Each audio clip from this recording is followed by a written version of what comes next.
Now it is my great pleasure to introduce Jonathan Shmidt Chapman, founder of the Ke'ilu Company, activating Jewish education through theater and imaginative play.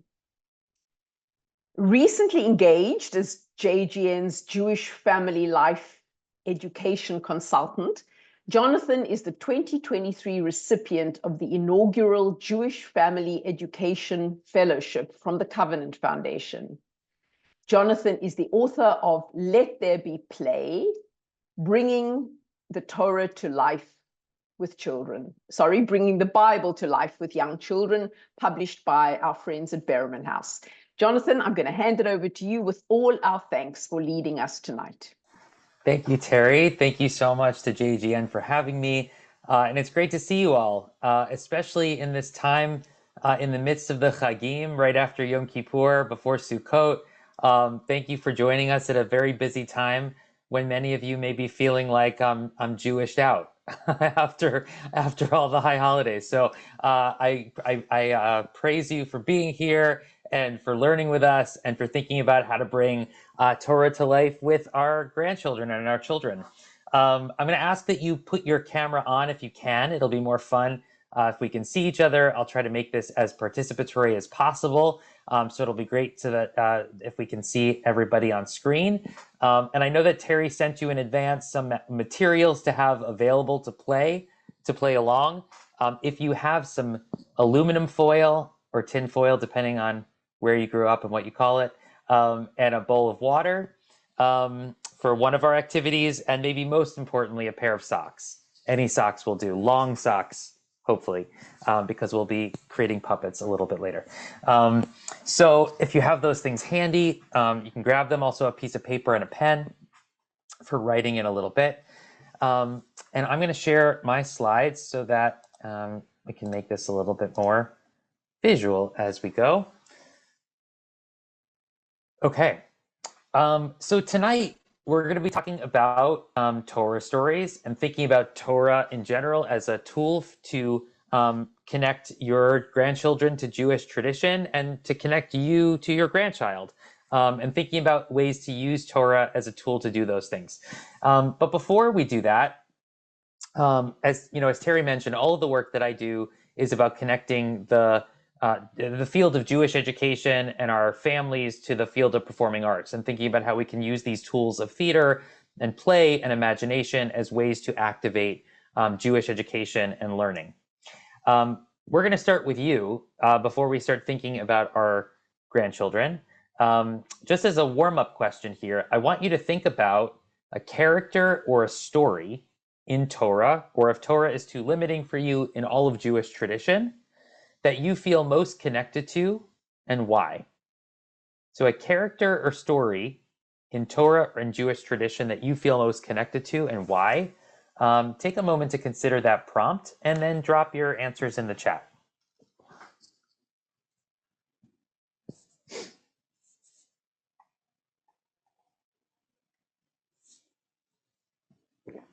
This is you personally, not one that you would want to teach or share with your grandchild, but where you're feeling today, most connected to and why. Great, so Charlie offers Moses, a classic.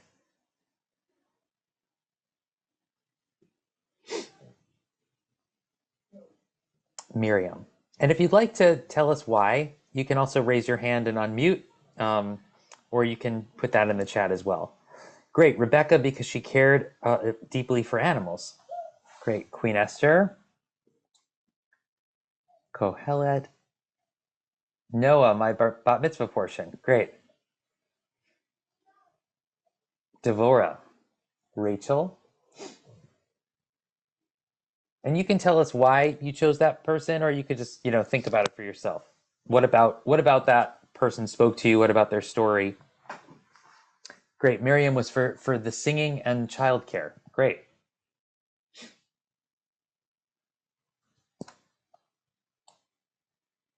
Oh, and I missed one earlier. So Moses, he was able to lead even though he doubted his own abilities. Plus, he gave a ton of good stories to share with my grandchildren. Great. Aaron, sometimes I need to be the mouthpiece for those who don't have a voice. Beautiful. You teach genocide studies to high school seniors. Amazing. Deborah, she was brave and smart. A lot of Deborah. Strong woman is a descriptor of Deborah. Rachel, the mother of Benjamin, an ancestor for me. Brave. Great.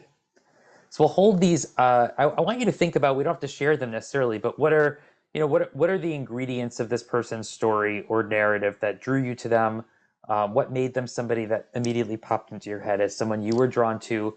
Maybe you saw yourself in their story, or you emulate that person, right? You think about the characteristics that they have that make you want to be like them. Okay, so now a tougher big question, maybe. Do you think it's important to introduce children, or in this case, we'll be talking about young children, but children in general, to Torah? Why or why not? And also, what are the challenges and the opportunities in that? So I know that's a lot of big questions. I'm curious to hear some responses. And if you'd like, please feel free to use your actual voice, or if you'd like to type, you can do that as well. Just raise your Zoom hand so we can hear some people, or you can just drop messages in the chat, and I will speak them out loud. I'll throw out there. So in my work, I work across the Jewish community. I work in a lot of different types of Jewish communities, and I often hear. I think Torah sometimes gets a bad rap in communities where it's not, a practice to be learning these stories outside of reading them in synagogue, having them a part of the way that we celebrate Jewish tradition at home. It's far more common to be focusing on the holidays and holiday stories, but there's a discomfort around Torah. There's a feeling that it's not necessarily appropriate for young children, or maybe some stories, but not the fullness of it. And something I try to debunk in my work, and we'll talk about that in a little bit. But I'm curious to hear some other thoughts here. Okay, great. So we've got only some stories that are appropriate for children. Big T Torah, maybe not for the very young. Little T Torah, the principles, the stories along with holidays. Great. Challenges. Some of the Torah stories are messy. They're parts of our heritage, but it's sometimes difficult because of difficult themes. Need to be age appropriate. Teach through stories that are age appropriate or midrash. A big challenge is my adult children's skittishness about God language. Thank you for saying that. That's a big one we'll be talking about. Teaching them values for our Jewish heritage. Great. So we've got some opportunities here. There's rich wisdom in our stories. There are values to pull out. We do also have a concern around age appropriateness and perhaps the tension between how we might approach Torah or Jewish tradition, how our children or our children-in-laws might approach these ideas, and how to kind of figure all of those things out in the way that we would approach this with our grandchildren. Great.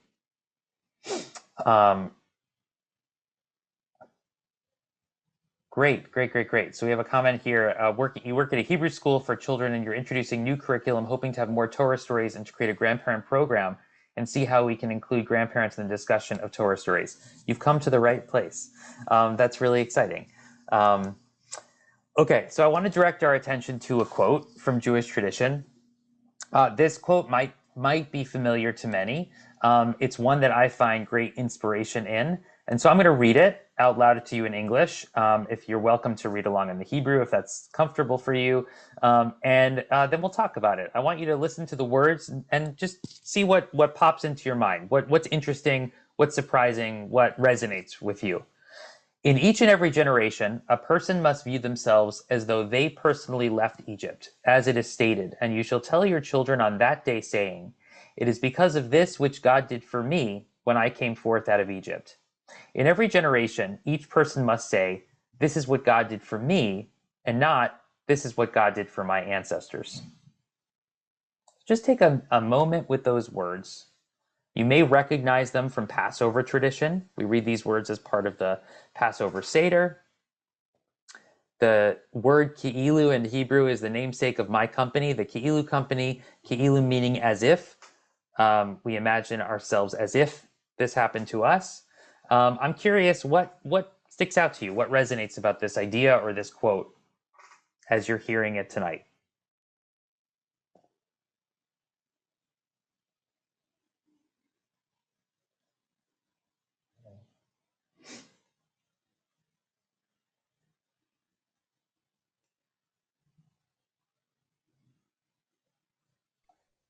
You can drop it in the chat, raise your hand. What's sticking out? Great.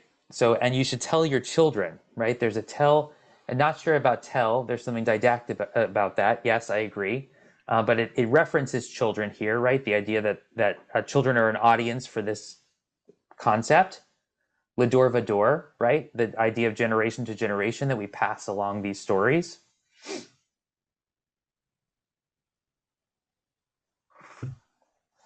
Puts history into the present time. Yes, Karen.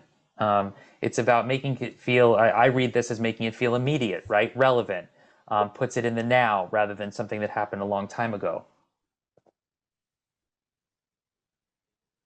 Beautiful, Robin. So the idea that if God hadn't done this for our ancestors, then we wouldn't be here as Jews. So it's also as if God did this for us, right? Nice connection there.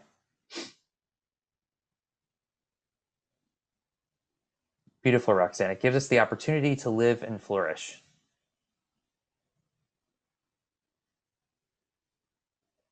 Yeah, beautiful observations. I'll add to this conversation. I mean, for me as a theater person, this is a source text for me to think about how we make Jewish tradition active and embodied, right? It's saying that we should feel as if we were there, right? It should feel immediate. It's not passive. I agree with Terry that definition of the word tell, but I read the overall idea of this quote as experiential, right? And in many ways, that's what we do on Passover, right? We try to feel this story, right? We don't just receive it, but we act it out. We do have sensory experiences as part of the Passover Seder that are meant to make us feel the story, right? To feel as if we were there, to experience it. And for me, I'm curious about taking this idea and what does it mean to apply it to all the ways that we look at Jewish tradition. For me, this is a source text for the way children already learn in a sensory, hands-on way where they want to feel a part of it. They want it to feel as if it's happening to them when they're experiencing a story or experiencing something from someone else's experience. And I'm going to connect this for you to an idea in arts education. So this may seem obvious, but I'm still inspired by it. There's a body of research that says in arts education that when children explore story through play in a hands-on, embodied way, they actually experience a deeper sense of connection and memory making. So when they act out a story, when they embody it, when they do something hands-on, tactile, sensory, when they play it, rather than just listen to it or told it, it actually creates deeper memory retention. It sticks differently. And the other thing that happens is a deeper sense of social bonding, meaning that if I experience a story with you in this way, that it bonds me to you. Yeah, we are connected because we've experienced this story together. So maybe that's just language to tell you something you already know to be true. But I think it's really exciting that there's research to support this idea. And for me, this connects directly to that quote about Ki'ilu, right? The idea that if we can bring Jewish tradition and Jewish story to life in a hands-on, sensory, embodied way and play it with our grandchildren, make it come to life, that it'll stick differently, that it'll create deeper memories, both of the content as well as the connection with us. So I'm going to offer that as just a guiding idea or a foundation as we explore tonight, to be thinking about, what might be happening and how we can think about different ways to bring story to life, what that might do. Okay, so the guiding question here, what does it mean to bring Jewish tradition to life for children so they feel, quote, as if they were there, that it feels immediate and relevant and accessible to their lives? So I'm going to start with a bit of a story. And And this is the source of the book that I'm drawing some inspiration from tonight that Terry referenced, that I'll be sharing some activities from. So when my son was about 3 is when the pandemic hit, and all of my hopes for how he would be introduced to Jewish tradition were not possible. As a parent, I didn't expect to be his teacher of Jewish tradition at home. And then, of course, we were stuck at home, and we weren't able to go anywhere. And that I'm going to call it a burden. It ended up not being a burden, but at the time, it felt like that burden fell to me, um, and my husband. And we wondered how could we bring this to life for him? How could we make him feel connected to Jewish tradition at home? And something that I never really, to be honest with you, considered was Torah as something I would teach to a 3-year-old. Of course, we were going to do the holidays at home, but I had this idea or this notion thinking about, we were home alone, disconnected from community, but every week the same Torah portion was going to be read around the world, right? Like that, the Torah cycle still existed, even though we were separated. And it felt almost like the world's biggest Jewish book club, right? Like everybody was going to be reading the same story at the same time, and that structure felt comforting at a time when we were isolated. So the idea that formed was, what if I was able to take my background in arts education and play and theater and apply that to bringing Torah to life for our son? And we created at the time what felt like a bit of a crazy challenge. Every week for an entire year, we explored the Torah portion and thought of ways to activate it for our son, through play, through his language of creative play and imagination and sensory engagement. And the challenge I set for myself was, is there something age appropriate that I can find in every section of the Torah? I wasn't going to teach him every story, obviously, but was there something that we could find in every section to follow along in that cycle? And could we explore it through play and through shared discovery and through um, collaboration together? And so this project was born. And so obviously we began at creation. We here in this image, you see us exploring the idea of the sky and creating clouds out of cotton balls. We found things around the house to use as a way to play the stories. Here you see us creating Jacob's ladder, using masking tape on the floor, and then climbing up to his bedroom, which was in the sky. We set up that light there. We acted out Joseph's dreams as puppet plays, using his toys to decorate with Play-Doh, creating Joseph's coat. There on the right, you see us rationing food as a way to think about Joseph in Egypt and thinking about the famine and how to conserve. He wrote blessings for his stuffed animals and blessed them as, Jacob crossed his hands over his grandchildren to bless them. Then we got into Exodus. We crossed the Red Sea using bed sheets and chairs. We built Mount Sinai in our bedroom, and he climbed up to get the 10 Commandments. And then we built tents out of bed sheets and traveled through the wilderness in our hallway. We built the tabernacle. Now this is probably getting into territory that you don't typically explore with a 3 or 4-year-old, right? Beyond where we would teach in preschool, in most preschools.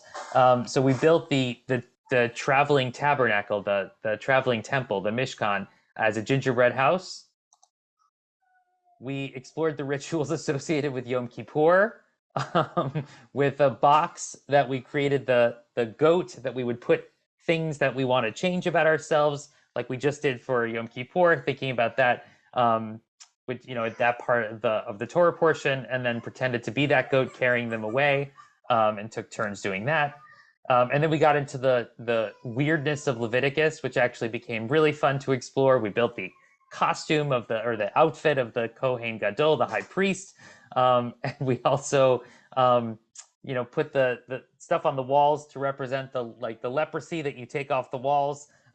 We got creative around these stories and found a way to make them relevant to him. The photo on the right was to explore the value of honoring your parents, At the time, my son hated brushing his teeth.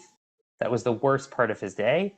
So we switched roles so he could appreciate what it was like to be the parent, and he brushed my teeth, and I complained, as a way for him to understand what it means to take care of each other and honor your parents. So anyway, it's so on and so on. So we came up with activities for each section, and we would explore what was interesting to him, what were ways to think about these stories through the lens of a child, and how to kind of pull out the themes that would be associated with his life, with his learning, and co-created with him. How do we play this, right? So we tell them the story, and then we'd say, how do we bring this to life? What can we use around the house to make this? And we would explore that together. And that became the book called Let There Be Play, which just came out this summer, that Terry was mentioning. Hey, Terry, maybe this is a good moment to do. Go for it. I'm ready. Can you take? Sure, why not? You mean to do our raffle? Yeah. Okay. You want to take down your slide for a quick moment? Sure. Okay. Sarah, you want to spotlight me? I can spotlight myself.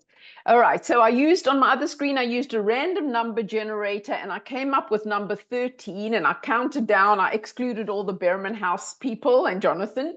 And the winner is Beth Plen.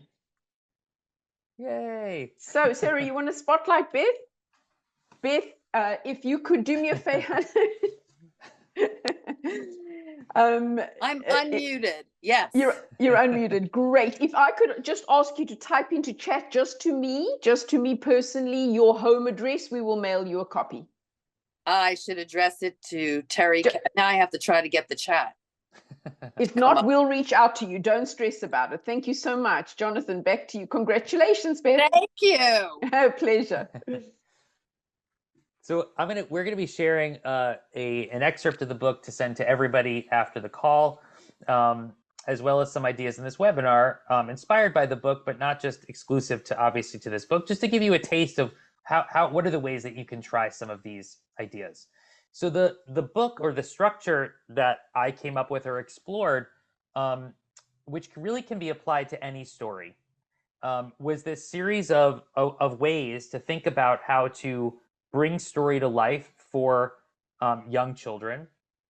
So here's the kind of arc of the experience that we went through. We read the story. So I would write, for this project, I wrote my own kind of child-focused adaptations, which we'll talk about what that means and what is age appropriate. But let's say you can, sort of do this process with any story, right? We read the story. We then imagined ourselves in the world of the story by asking questions. So I would ask questions of my son Elior. What would it be like? Questions, right? Could you imagine being on the ark? What do you think it would be like to be in the storm, riding up, along the water in the ark? How would you feel? What do you think Noah felt? Right? So questions that get the child to think about the characters, the situations of the story, right? In the way that I asked you that opening question, right? What do you think it would be like to be Miriam? How do you think Miriam felt when she was crossing the sea, right? So questions that put you inside the world of the story. Then a series of different categories of activities, because we know that children are different kinds of learners, different kinds of activities are going to speak to them. So make activities, which are focused on crafting, right? Taking an image or an object from the story and saying, can we make it? What can we use to make this thing? Explore activities, which are more STEM-based, right? Science, technology, engineering, math. So that activity that that I was pointing out of Joseph rationing, right? Using math skills or using engineering skills to build something, looking at an image and thinking, how can we replicate that in Legos or building blocks? And then finally, play activities. So the idea of dramatic play, taking on a character, playing out a scenario, building an environment based on the story, using stuff around the house and then acting it out. And then finally, wonder questions, meaning that after all of that exploration, then how can I ask questions to elicit a connection between our lives and the story, right? So if we're using the well, we'll get into examples in a couple of minutes. But so the sort of counterpoint of imagine questions being imagining ourselves inside the story. Now, how does the story relate to our lives? What are the themes, ideas? How can I pull that out as a way to build a lesson or a way to connect it to make it feel relevant? So I use this format for all of the stories that we explored, but I actually think it's a format that we can apply really to any story we tell grandchildren, right? What is it to read a storybook, to ask questions about being inside of it, to play the story as a way to re-engage with it, to make it hands-on, to make it sensory, and then finishing with questions around how does it connect to our own lives as a framework. So that's the framework we're going to use tonight to explore. I have another book coming out in November called In the Beginning, which is illustrated versions of the stories that are in Let There Be Play as a way to kind of read these Torah stories in an age-appropriate way. With both projects, the goal was really to think about how do we tell these stories in a way that is true to the text, but also age-appropriate, right? A lot of people were bringing that up in the chat. What does that mean? So ways to think about the scenarios of these stories that speak to a young child, ways to adapt, or as I kind of put it, turning up the volume on some things and turning down the volume on other things, right? Highlighting parts of the stories that we think will resonate, maybe dialing down the parts that they're not quite old enough to really process or understand, that might be scary or off-putting in a modern context. So we're going to explore some stories tonight, both thinking about questions and also thinking about activities to bring them to life. We're going to start with a quick ritual. So I'm going to ask you to close your eyes, and I'm going to read you a section of this text here as a way to think about how to start, how to begin, how to play. So close your eyes, reach out your hands. Imagine holding a very old scroll, a long paper with words on it, rolled up very tight. It is heavy in your arms. Pretend to unroll it on 3. 1, 2, 3, open. Feel the parchment with your fingers. It feels rough and fragile. Be very gentle. This scroll is called the Torah. It's filled with stories from a long, long time ago, but people all over the world still read the words written inside of it every day. Somewhere in the world, there are people reading it right now. Before it was even written down on a page, it was shared out loud as a story to imagine and remember. It is passed down from grown-ups to children for thousands of years. And now it's your turn. Listen closely. Put your hand on your ear. Do you hear them? The characters are jumping off the page. The stories are anxiously waiting to be told. They want to meet you. Are you ready to play together to bring them to life? Open your eyes, turn on your imagination, and let's jump inside the Torah. 1, 2, 3, and you can pretend to jump from your seat. Jump. So that's just an example of a kind of a starting ritual that I would use every time we explored a story. We found a place in our house that was the place that we would share these stories.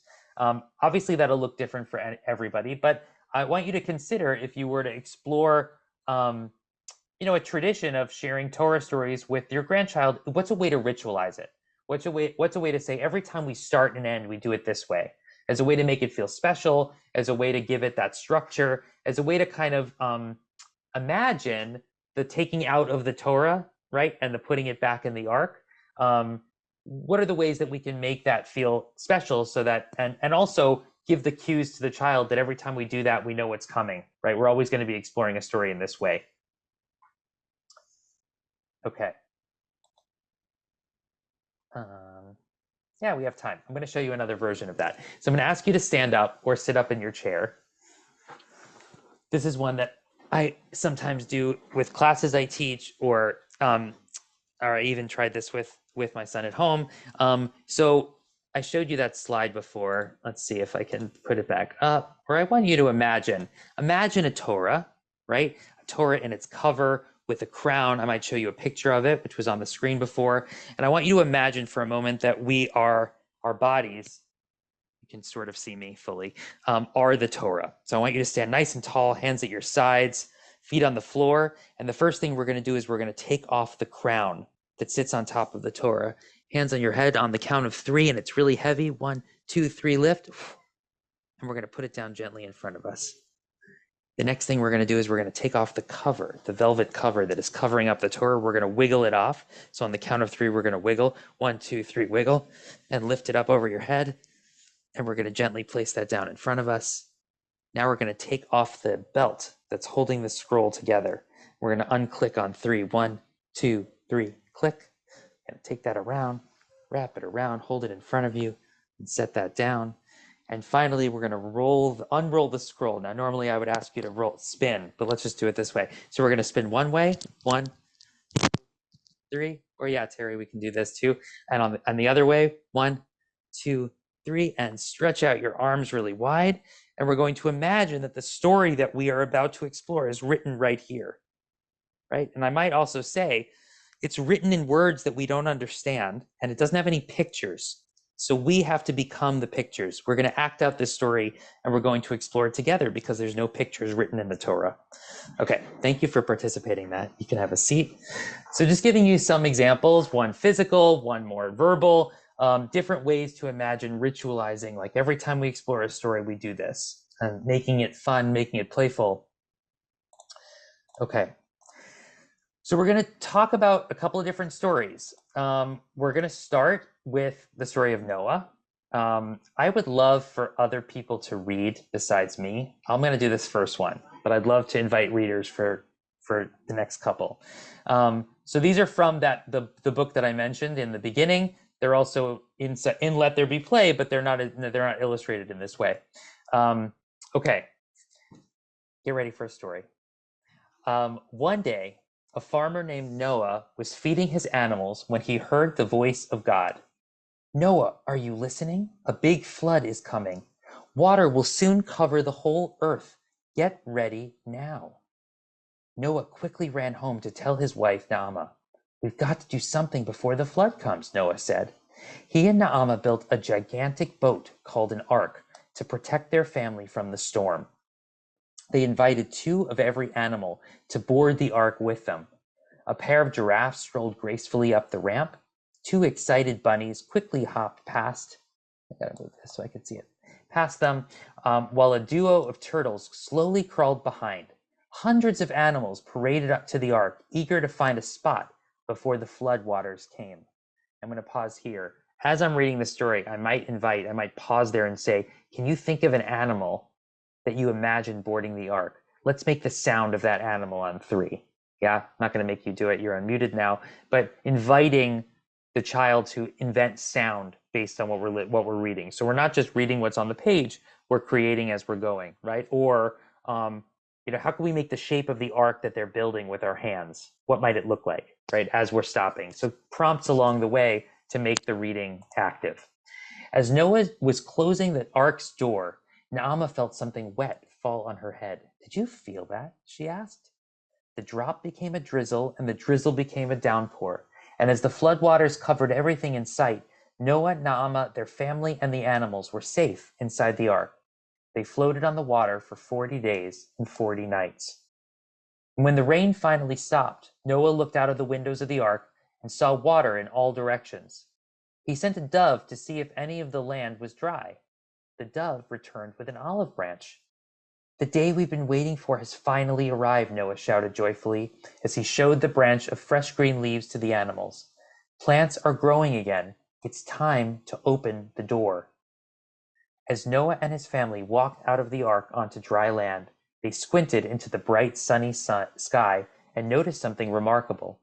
The world's first rainbow stretched out above them, a promise that after every storm comes peaceful, beautiful light. Okay. So what I want you to do for a moment is think about these questions. Think about what questions you might ask. Let's try this out together. So what questions would you ask your grandchild to imagine themselves inside of this story? What are questions you could prompt to think about what it might be like to be in this story? And then what questions could you ask to encourage them to think about the themes, their own lives, and their relationship with you. So I'm going to let you think about those two for a moment, and then let's drop those in the chat.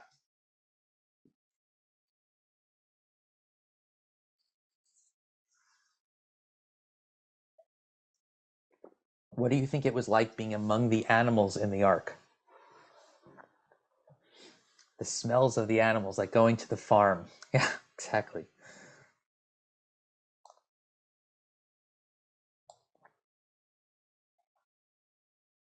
What animal in the ark would you like to be? Great. The sounds, also the rocking of the ark.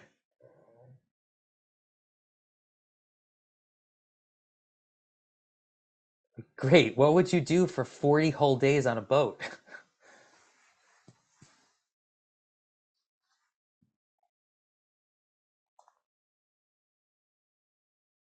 Do you think that all the animals got along? Great. We have animals from all different habitats, right? Coming together. What would it be like for them all to be together in the same place? What would it be like to pick up after all the animals? Yeah. Great. What did you feed them? Who fed all the animals? So these are great, right? They build the world out of the story, right? They help us imagine being inside of the story. Now, what questions would you encourage them, or what questions could you ask to prompt them thinking about the ways that the story connects to their own lives?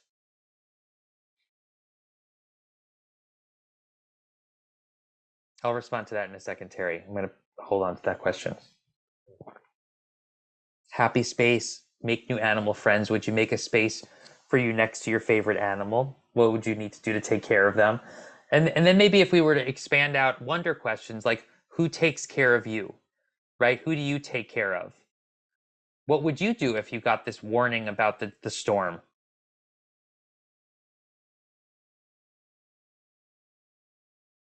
Have you ever seen a rainbow? How did it make you feel? Beautiful. How have you felt before when you've seen rain clouds or a storm before? What made you feel safe?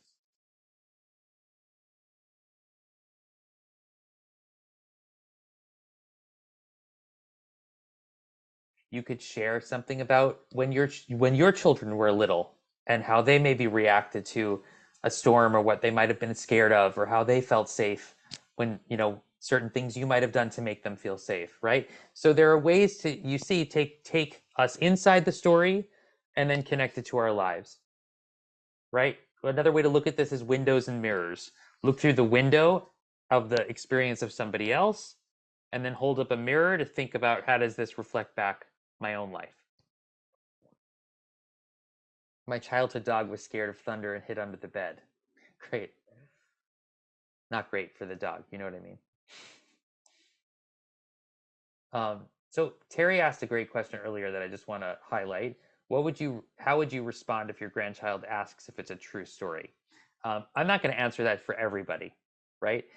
Maybe the way I would share it is this is a story of our tradition that's been told for years and years and years. Many people think these stories are true, and many people think these stories are a collection of ideas that our people have gathered for a long time, right? Like I would find some sort of middle ground. I also, imagining Terry respectful of the ideas around religion or culture or Jewish tradition that the child's parents have, right? I'm mindful of, at least in the way I adapt stories, like God is a character. These are stories that are told, and then it's up to the family or the people to either send it in the direction of like this happened versus this is a story of our people. And yeah, I don't know. Terry, is there anything else you'd want to say or comment on that? I'm curious about. No, thank you. That thoughts. sounds comprehensive. Thank you, Jonathan. Yeah. Okay. Quick creative activity. I want you to take the aluminum foil in front of you. And or David, did you want to say something quick before that? I had to unmute. Just, the other side of the safe story and being in the ark is what if a child asks what happened to all my friends who aren't in the ark? Yeah. I mean, I think that there's there are, you know, scarier elements of the story. It's why I don't play up the, at least in my telling of it, I don't play up the sort of morality piece of the story of the, you know, those people didn't do right, so they were destroyed. You know, like I wouldn't tell it that way. I often tell it that Noah tried to warn everybody, but no one would listen. You know, so we're kind of more framing it as, you know, what do you do when you hear a warning, and why do you think, you know, people wouldn't listen to him if he was telling them this would happen, as a way to kind of, yeah, not ignore it, but redirect or refocus. Yeah, someone just wrote to me in the chat. I agree. Yeah, we don't want, at least my theology, like I don't want kids to fear God or think God is mean, right? I'm not looking to retell these stories in a way of black and white or right and wrong, but bringing out the themes of what they could learn from it, and not assigning that. But that's you know, there are many Torah scholars who would argue with me on that. So, okay, quick creative activity. We're running low on time, so we'll do this quickly. See if you have, how many people by show of hands have the aluminum foil and water in front of them? Some, good. I want you to take the foil, see if you can build an ark that floats on the water. So use this as a creative challenge. We'll work for a couple of minutes, less than a couple of minutes. I'm going to give you a minute, and then we'll see if you're able to do it. I'm going to mute myself so that you don't hear all my crinkling.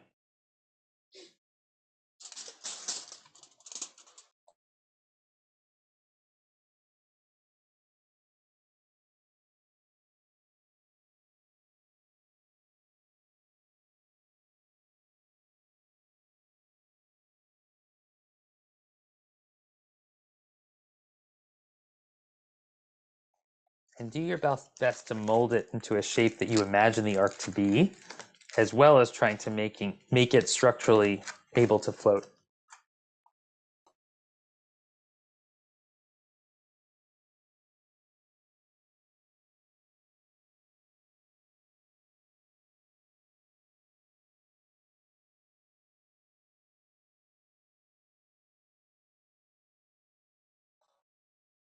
Okay, who is ready to share? If you are, you can hold them up. If you're able to move, move the water. You can see mine here floating. Got a little compartment in there. I want to spotlight some, so let me see. Yeah, Charlie, is there a way? This is a tough Zoom challenge, right? Let's see. Oh, great. Thank you. Whoever did that. Well Nicely done, Roxanne. Nicely done. Did it float? Yeah, good. Charlie, nicely done.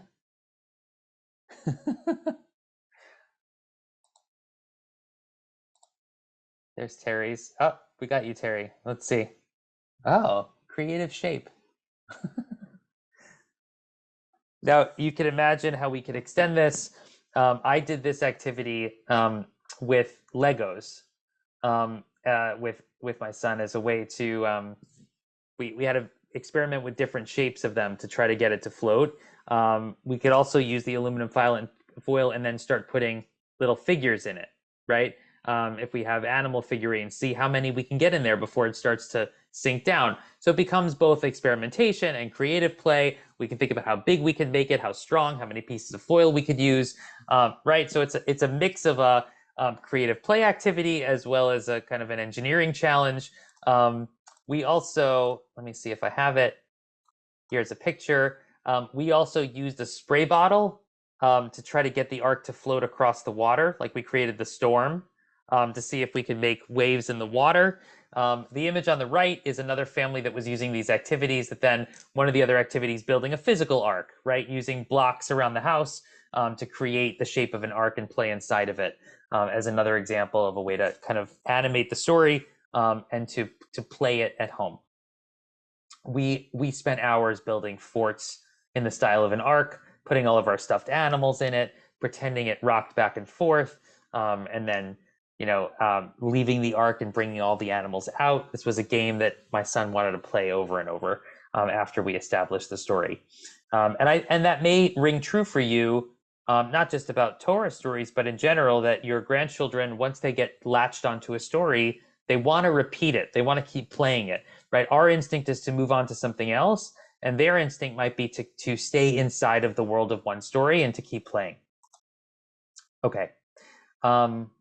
Terry, do you want to start reading for us, and we can take some other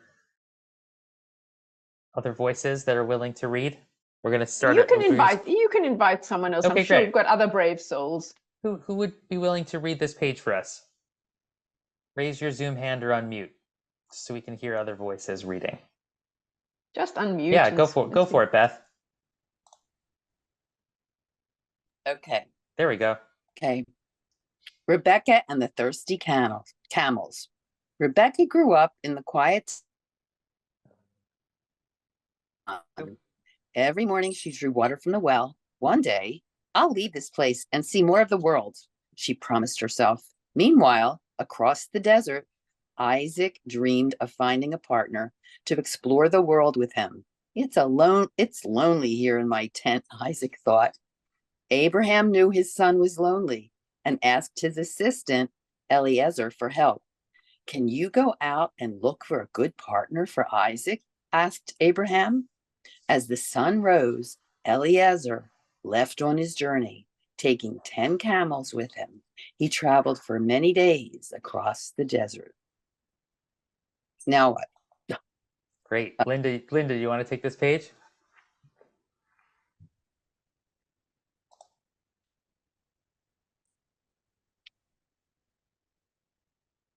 Many mornings later, Rebecca saw Eliezer and 10 very tired camels laying out in the hot sun. Do you need help? She called. Water, please, Eliezer whispered. Rebecca worked quickly. She first brought a jug of water for Eliezer to drink. Then she drew jug after jug of water for his camels. Rebecca invited Eliezer back to her family's house and made fresh pita and salad for him. As they ate, Rebecca listened to Eliezer tell stories about life in Haran. Her eyes lit up with wonder. Beautifully read, both of you. And I'll take this last part. Eliezer had an idea. Rebecca, you have shown so much kindness giving me food and a place of rest, Eliezer said. Would you like to travel with me to meet my friend Isaac? I think you and he would really get along. Rebecca felt a rush of excitement. She could leave Haran, meet Isaac, and explore the world. Her life could be more than drawing water from a well and tending to sheep. Yes, I'll go, she said. Her family didn't want her to leave, but when they saw how eager she was for the adventure, they gave her their blessing and helped her pack up for the trip. She kissed them all goodbye, climbed onto a camel, and left to find adventure beyond the watering well. Okay, so creative adaptation here. Those who are familiar with the story, you see that I'm not focusing on romantic love in the partnership and focusing more on friendship, focusing on Rebecca's agency in wanting this adventure, focusing on the themes that I feel like might more resonate with the age group. So again, what questions might you ask to imagine ourselves inside of this story? And what questions might you think about to elicit a connection to our own, your child's, children's experience of the world?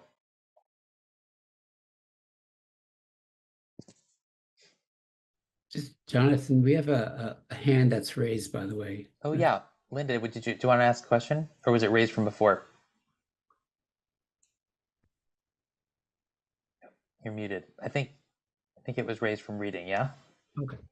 Yeah. Great. What would you pack? Do you want to see the world like Rebecca?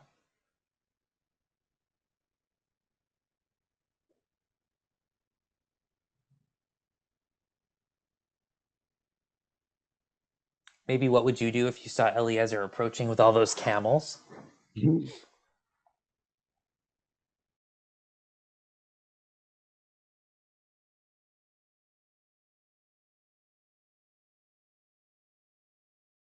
Do you think you'd want to travel? You think you'd want to stay home? What would it be like to ride on a camel? Great.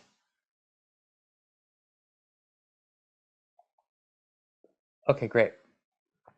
I'm going to teach you now. We're going to make camels out of socks. So I'm going to stop my screen. We're going to explore quickly some puppetry. So what I'm going to ask you to do is take your sock or pair of socks. And we're going to put one of them on our hand, like this. The other one, let's see if you can do this with one hand. You're going to take the other one, you're going to ball it up, you're going to put it underneath the first sock to be the hump of the camel. Like this. So we've got our camel's hump here. We've got our camel's face here. Now, sock puppetry is a really easy form of puppetry that you can do and that also your grandchildren can do with a little bit of practice, but there are a couple of things to make it work.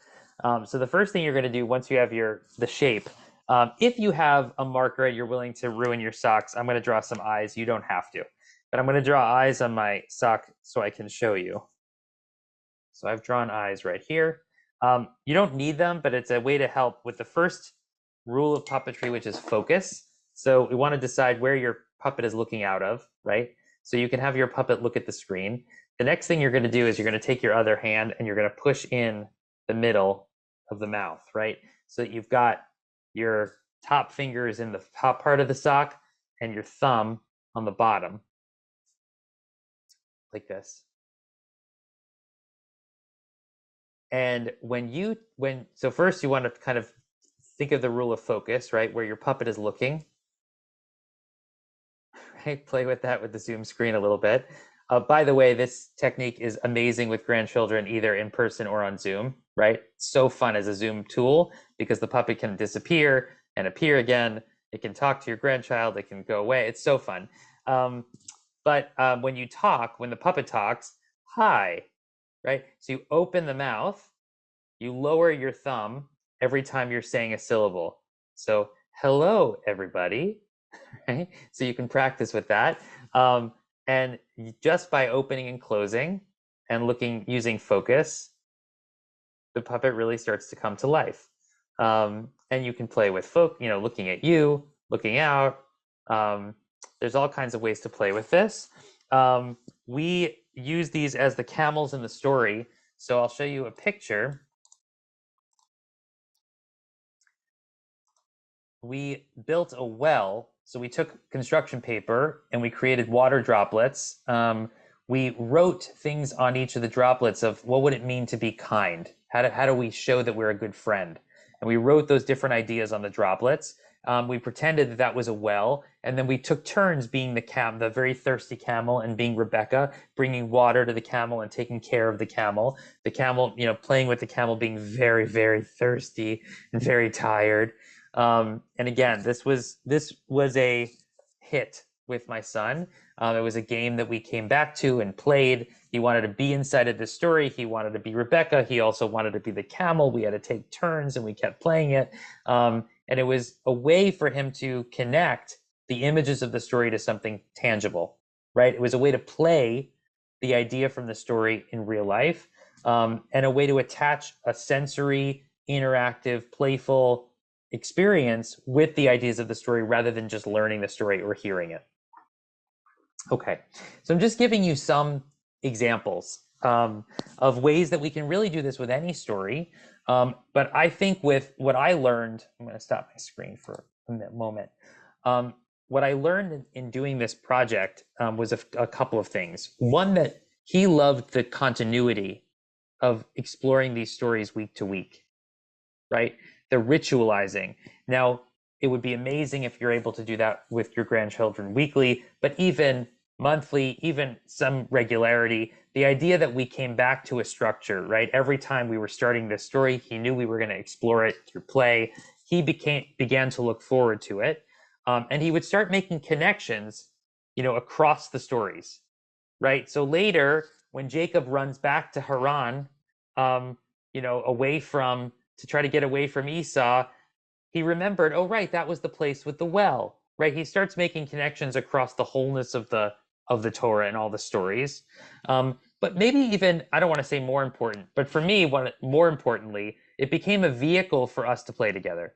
It became a reason for us to connect and learn together. And we were exploring these stories as vehicles, both for developing a language of play with one another, and also for exploring big questions, right? All of these stories centered around values, centered around things to learn together, characters making either good choices or not so great choices, and being able to talk about that. We're not going to have time for it, but I want to quickly talk about the next story. I'm not going to read it to you, but one of the ones that I found most impactful was one that I would not have thought to share with him originally. It was Moses hitting the rock. All right, so the Israelites they're in the wilderness, they're complaining, they're hungry and thirsty. God tells Moses to speak to a rock. The people are complaining very loudly, and instead of speaking to the rock, he hits the rock because he's angry and overwhelmed, and the rock still springs water, but God's upset with him for not following directions.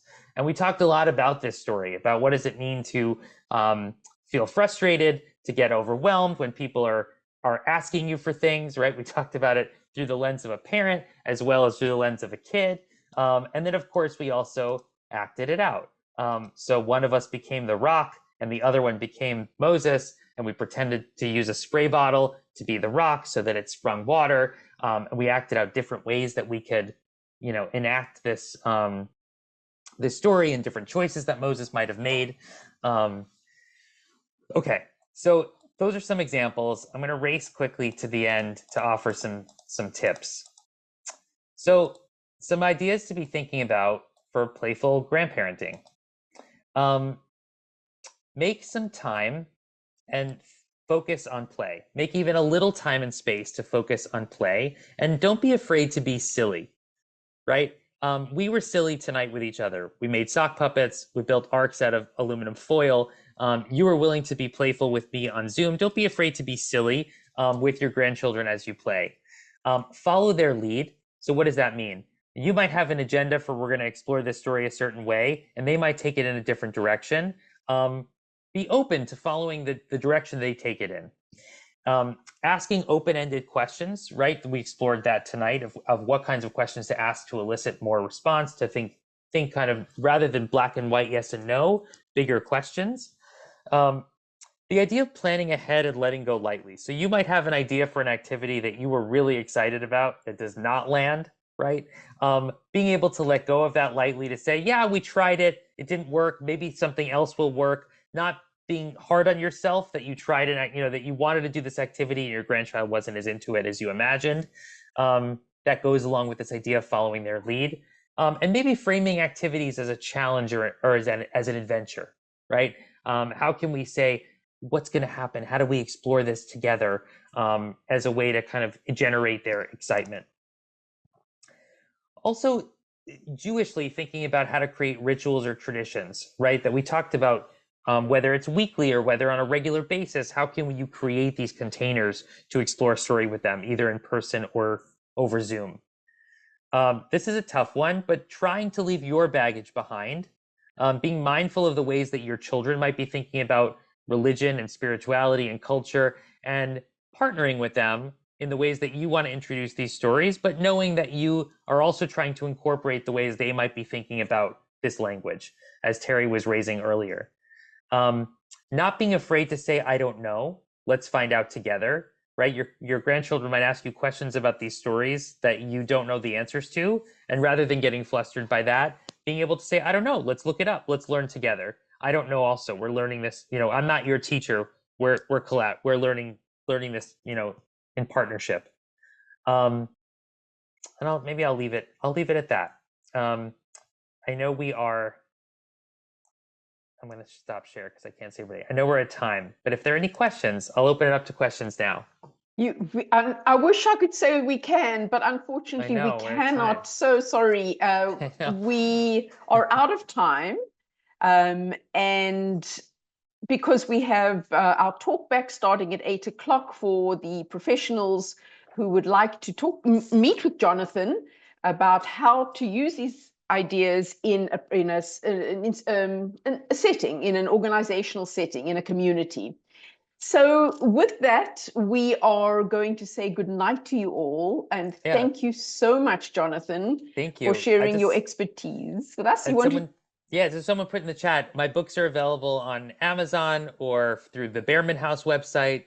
Let There Be Play is the one that has all the activity ideas that we were previewing. and then In the Beginning, which has the illustrated stories, comes out in the fall. But please reach out with any questions you have to the Jewish Grandparent Network. I'm happy to respond to them, and we'll send you these slides, all the tips that we shared, as well as a kind of a teaser of one of the books with 2 chapters, so that you can explore that at home as a way to explore some of these ideas. But thank you so much. That we will do exactly as Jonathan says. Tomorrow morning, you can look for a follow-up email from us that will include links to purchase Jonathan's books, his tips for grandparents that he shared at the end, and a sample from his book. So to all our grandparent friends, thank you so much for joining us. Jonathan, thank you as always for just a joyful experience.